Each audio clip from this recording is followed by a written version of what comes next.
there was a cat who struck up a friendship with a mouse. He went on at such length about the warmth of the affection he felt for her, how kind she was, how prudent, how neatly she twirled her tail, and so on, that the mouse finally agreed to set up house with him. "But we must make provision for the winter," said the cat. "If we don't, we'll go hungry just when we need food most of all. And a little mouse like you can't go out foraging in the cold. Even if you didn't die of exposure, you'd be sure to get caught in a trap." The mouse thought this advice was excellent, and they put their money together and bought a pot of fat. The next question was where to put it.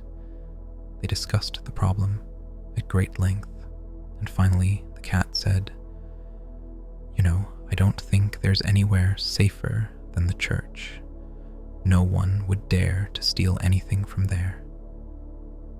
We can put it under the altar, and we won't touch it till we really need it." So they hid the pot in the church, but it wasn't long before the cat felt a craving for the delicious fat. So he said to the mouse, "Oh, by the way, I've been meaning to tell you, my cousin has just given birth to a little boy kitten, white all over, with brown spots." "Oh, how lovely," said the mouse.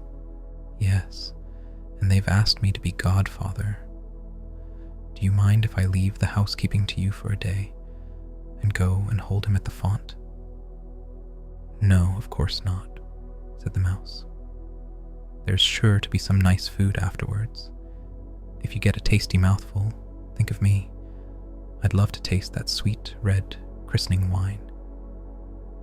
Of course, the cat's story was a pack of lies. He had no cousin at all, and no one who knew him would dream of asking him to be a godfather. What he did was to go straight to the church, creep under the altar, open the pot of fat and lick the skin off the top. Then he strolled out, as calm as you please, and went up to his usual haunt on the rooftops. There he lay in the sun, licking his whiskers and enjoying the memory of the fat. It was evening before he went home. "Welcome home," said the mouse. "Did you have a nice day? What did they call the child?" "Top off," said the cat very coolly, inspecting his claws. "Top off? That's a strange thing to call a kitten," said the mouse. "Is it an old family name?" "I can't see anything strange about it," said the cat. "It's no odder than Crumb Thief, which is what each of your godchildren is called." Not long afterwards, the cat felt a yearning for the fat again, and said to the mouse, "My dear friend, can I ask a favor? I've been asked to be godfather to another kitten, and since he has a white ring around his throat, it would be wrong to refuse. Can you keep house alone once more? I'll be back this evening." The good mouse said yes, she didn't mind at all, and wished the kitten well. The cat set off at once, and crept along behind the town wall to the church, where he slunk inside and licked up half the pot of fat. "Nothing tastes as good as what you eat by yourself," he thought. When he got home, the mouse said, "And what did they call the child?" "Half gone," said the cat. "Half gone? What sort of name is that? I've never heard of such a thing. I'm sure it's not in the Almanac of Saints." The fat had tasted so rich and unctuous that the cat's mouth was soon watering again. "All good things come in threes," he said to the mouse. "What do you think? I've been asked to be godfather yet again.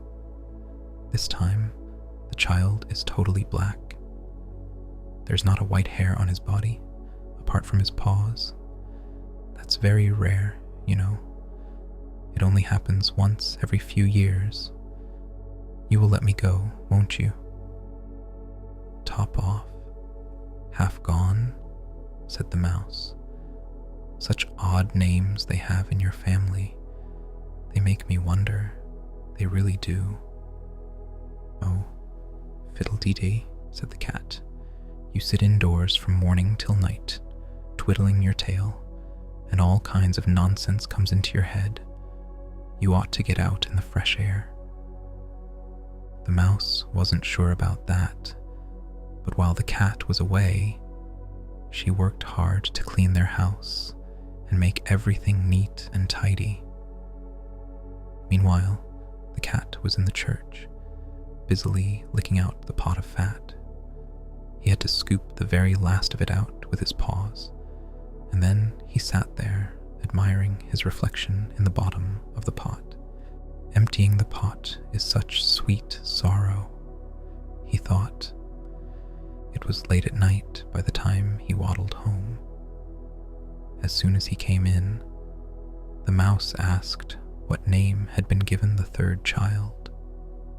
"I suppose you won't like this one either," said the cat. "They called him All Gone."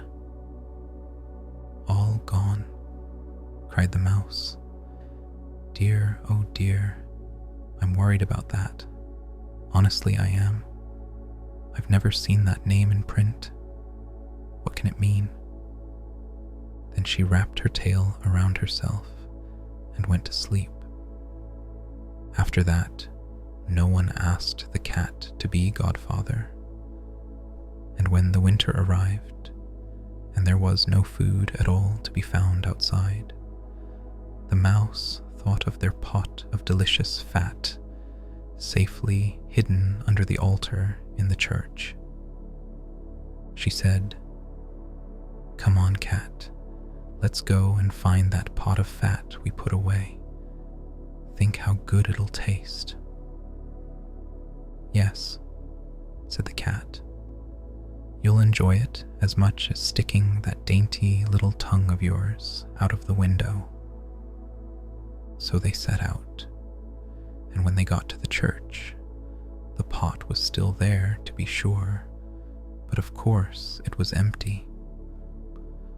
"Oh, oh, oh," said the mouse. "I'm beginning to see a pattern here. Now I know what sort of a friend you are. You were no godfather. You came here and guzzled it all up. First top off. Be careful," said the cat. "Then half gone. I warn you. Then all, one more word, and I'll eat you too." "Gone," said the mouse. But it was too late. The cat sprang on her and gobbled her up in a moment. Well, what else did you expect? That's just the sort of thing that happens in this world.